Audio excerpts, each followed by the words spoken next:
1 tumbang, 2 tumbang. Bahkan sudah ada confirm elimination. Masih ada pemain-pemain Onyx di area luar. Tapi Blue Zone juga terus mengintai area ini. Tembakan kembali diluncurkan dan headshot tadi menuju ke arah Jay-Z, membuat dia harus tumbang saat ini. Sisa 1 yang terakhir yaitu Leon di belakang. Yap, mau dikonfirm langsung aja eliminasi poin tersebut oleh pemain-pemain dari tim Void. Sementara itu Zuensi ternyata masih bertahan di seberang sana. Yes, betul sekali, Zuensi yang sudah kita spot juga dari arah drone kamera kita. Tetapi nampaknya kita akan berpindah lagi ke bagian barat dari luar circle kali ini, yang dimana masih terdapat Alpha yang akan menghadapi Rosezi. Ini mereka sama-sama ini banget ya, kayak pengen banget untuk menghadapi satu sama yang lainnya gitu. Ya, karena memang kedua pemain ini sudah sadar ada lawannya di dekat mereka. Tapi Rosezi mencoba untuk menuju ke tempat yang berbeda, mencoba untuk mundur terlebih dahulu. Hati-hati Zuxi, ada tembakan yang dilakukan oleh Hyper. Justru Zuxi kali ini menunjukkan kembali kualitasnya, melakukan tembakan balasan. Justru dia yang dapat knockdown, tapi ada Sinon yang membuat Bigetron harus puas di posisi 16 di match yang pertama. Bukan start yang baik untuk Bigetron. Iya, dan bukan Zuxi tetapi Luxi juga Luxi ya tadi. Itu dia maksud saya. Luxi betul sekali sebagai the last man standing dari tim BTR harus tereliminasi di posisi ke-16, menyisakan 15 tim aja. Ini udah rame banget di circle kita yang sekecil ini. Dan pastinya sesaat lagi kita akan melihat bloodbath akan terjadi, di mana akan ada pengikisan massal dan tiba-tiba saja nanti hanya tertinggal 1 digit tim saja. Dan kalau kita lihat, bisa saja ini menjadi map titik balik Morph karena mereka sudah menguasai Quarry. Kalau ngomongin Quarry, siapa yang udah dapat area enak duluan, yaitu area tebing-tebing, mereka biasanya akan nyayur menuju ke arah lawan-lawan yang terlambat masuk atau terjebak di area bawah dari Quarry-nya. Morph sudah melakukan setup di sana. Morph sudah lebih cepat daripada yang lain, tinggal menunggu eksekusi apa yang bisa dilakukan oleh Morph di tempatnya. Tapi Apa? jangan besar kepala dulu Ya, karena di belakang mereka terdapat tim Aura pastinya yang pengen menggedor juga daerah-daerah Quarry di sana. Tapi kita bakalan lihat nanti arah rotasi dari tim Aura, apakah bakalan direct straight lurus ataukah mereka akan memutar menuju ke selatan ataupun ke arah utara. Tetapi ternyata Morph yang digadang-gadang sedari tadi memiliki setup yang sudah matang di bagian Quarry. Mereka terspot keberadaannya oleh EVOS yang kali ini sudah mengantongi 4 total eliminasi poin, Sansui. Ya, kita melihat bagaimana justru Morph kehilangan 1 punggawa mereka di saat mereka sudah lebih siap untuk menghadapi fight, di saat mereka sudah setup terlebih dahulu.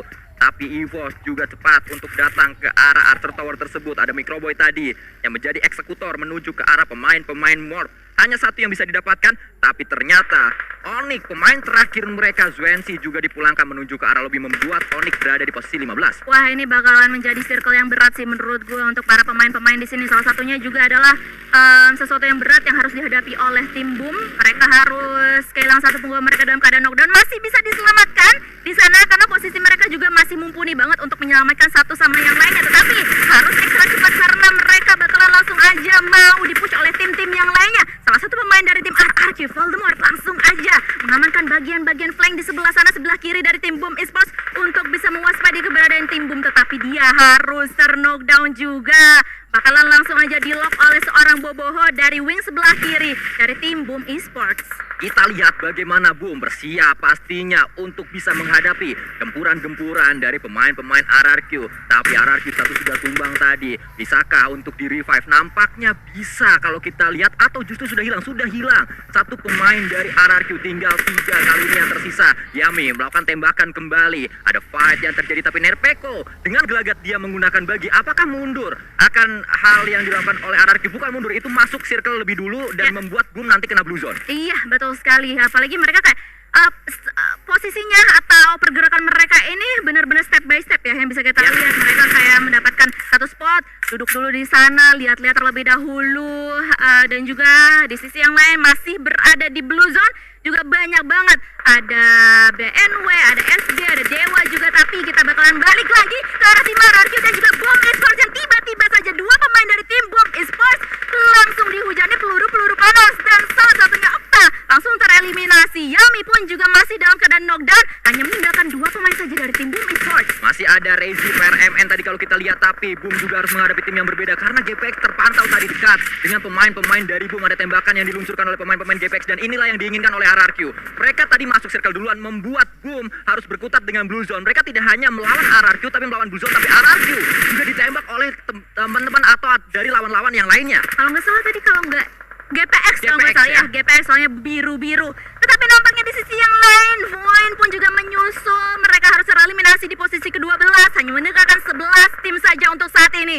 Dan pastinya fight yang akan menarik untuk kita saksikan adalah fight di Quarry ini. Bagaimana cara para pemain-pemain ini untuk bisa save badan mereka, mengamankan badan mereka di area terbuka seperti ini. Ya, pastinya creating space itu adalah hal yang harus dilakukan oleh para player saat mereka terlambat masuk, tapi dominating didapatkan oleh Morph. Lagi-lagi ini bisa saja menjadi match titik balik mereka untuk mendapatkan poin-poin penting, tapi harus hati-hati. Microblue justru terbakar saat dia ingin melemparkan sebuah nade dan dia pun harus knockdown, tapi balasan juga sakit datang dari KF. Mencoba untuk menyelamatkan Microblue, 2 didapatkan oleh KF. Oh my god, untuk dapat yang ketiga, Microblue sudah tidak bisa diselamatkan, tapi area Microblue di-retake oleh rekannya atau diambil oleh rekannya yaitu KF. Yes, betul sekali, di mana KF sudah mengumpulkan informasi yang benar-benar berharga untuk tim Evo sendiri. Ini dia KF doing his job untuk saat ini, melihat ke area-area bawah, mencari-cari mangsanya untuk dieliminasi satu persatu. Karena eliminasi poin dari tim Evo kali ini sudah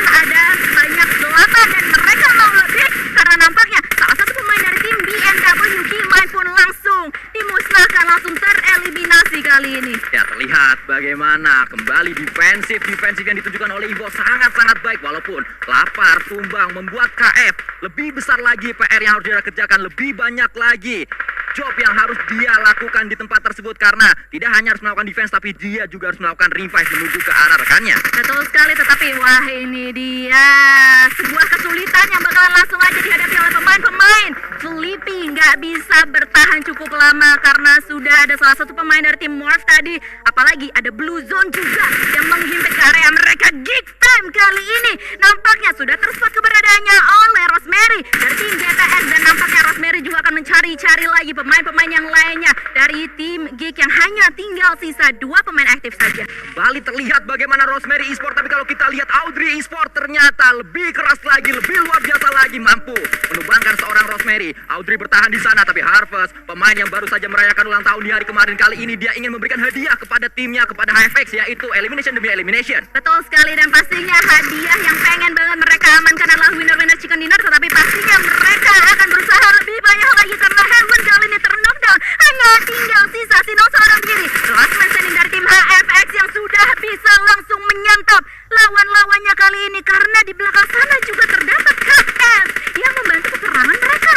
Justru Morph terjebak, mereka berada di area-area tengah dari Quarry, harus berkutat dengan Blue Zone, harus keluar. Ada Audrey yang menahan, di atas Audrey masih ada EVOS. Kalau kita lihat EVOS saat ini menjadi tim yang cukup enak, tapi posisi mereka tidak berada di area circle. Wah, yang berada di area circle sih sebenarnya kalau kita lihat-lihat dari minimap sih Geek ya. Ya. Tapi posisinya of course di bawah. Betul. Di bawah ini sebenarnya 50-50 sih kalau kita lihat karena majority dari tim yang lain itu berada di bagian kalau nggak utara di timur gitu. Jadi kayak masih kehalau oleh tebing yang ada di tim Geek Fam kali ini. Tapi sangat baik apa yang dilakukan oleh Cimoy. Dia melebarkan area permainan dari Geek dengan menggunakan kub RB. Dengan angle ini dia bisa ngelihat Evo yang akan turun. Pinter banget yang dipilih sama Cimoy. Ya, ini dia kayak salah satu tips and trick bagaimana caranya bermain di Quarry yang memang terkenal tricky gitu. Betul. Ya. Karena kita akan tertahan dengan air-air yang ada di Quarry bergerak dengan lambat, tapi dengan adanya roda-roda dari kub RB membuat kita bergerak cepat, tapi ternyata Boboho mampu mendapatkan lapar. Ini adalah knockdown ketiga yang saya catat dari seorang lapar. Wah, knockdown ketiga ya, tetapi nampaknya di sisi atas kali ini dari tim EVOS yang hanya meninggalkan KF seorang diri akan sedikit kesulitan karena Blue Zone juga sudah mulai menghimpit. KF harus keluar dan sudah mulai terspot keberadaannya oleh seorang Cimoy. Kita bahkan tunggu aja Cimoy membukakan tembakannya menuju ke arah KF yang sekarang sedang melakukan proning terlebih dahulu. Tapi justru Sinon mendapatkan Cimoy. Cimoy ketahuan oleh Sinon membuat KF. Dia bisa turun dengan aman, gak ada yang nembakin lagi dengan keadaan saat ini. Wah, menjadi sangat menarik kali ini peperangan antara keempat tim yang sekarang sudah masih bertahan. Ya, Geek memang mereka dari manpower paling banyak dengan 2 pemain. Tapi kita akan melihat apa yang bisa dilakukan oleh masing-masing last man standing dari 3 tim. Sangat seru sekali untuk melihat area akhir ending dari match pertama di hari yang kedua, minggu yang kedua ini. Ternyata Gig dengan keunggulan 2 player lebih aktif lagi, tapi KF menghukum 1 pemain Gig, membuat Gig tinggal 1 yang masih bisa nembak 1-1-1-1 saat ini. Wah, ini dia end game kita yang benar-benar balance antara keempat tim yang masih bertahan. Sementara itu KF menyudahi perjalanan dari GPX Hasfori sebagai last man stand yang harus tereliminasi di posisi keempat. Dan ini dia KF Esports. Apakah dia bakalan mendapatkan winner chicken dinner untuk tim Esports? Karena Sinon juga langsung saja mendepak pergi pemain-pemain dari tim HFX. Dan kita lihat 1 melawan 1 saat ini, dan ternyata KF yang berhasil memenangkan semuanya. Si Cepot pakai kolor, cakep. KF Esports roar. KF Esports roar karena KF seorang diri sudah mengamankan total 8 eliminasi poin di sini. Dengan begitu 14 total poin berhasil dikantongi oleh Evos. Kuncinya itu Cimoy tadi. Counter KF itu cuma Cimoy aja, karena cuma Cimoy yang bisa nembak ke arah KF. Pemain-pemain lain itu ketutup tebing yang terlalu curam. Betul. Jadi nggak bisa ngelihat ke arah KF. Dan kalau kita lihat, Cimoy justru kena sama Sinon yang membuat akhirnya ya udah KF-nya bisa turun ke bawah. Tapi Sinon juga akhirnya karena dia bisa dapetin Cimoy, dia sampai hashtag 2 bersama HFX. Iya, tapi gokil sih kesabaran yang ditunjukkan, yang dilakukan oleh KF. Ya timingnya dia tahu kapan harus turun ya. Iya, betul banget. Dia kayak kelihatan tadi, oh ini kayaknya feeling gue udah nggak enak nih gitu kan. Kayaknya nggak bisa nih kalau secepat ini. Terus langsung aja melakukan proning, apalagi kita bisa mengingat Blue Zone itu udah di belakang badan dia gitu. Betul, itu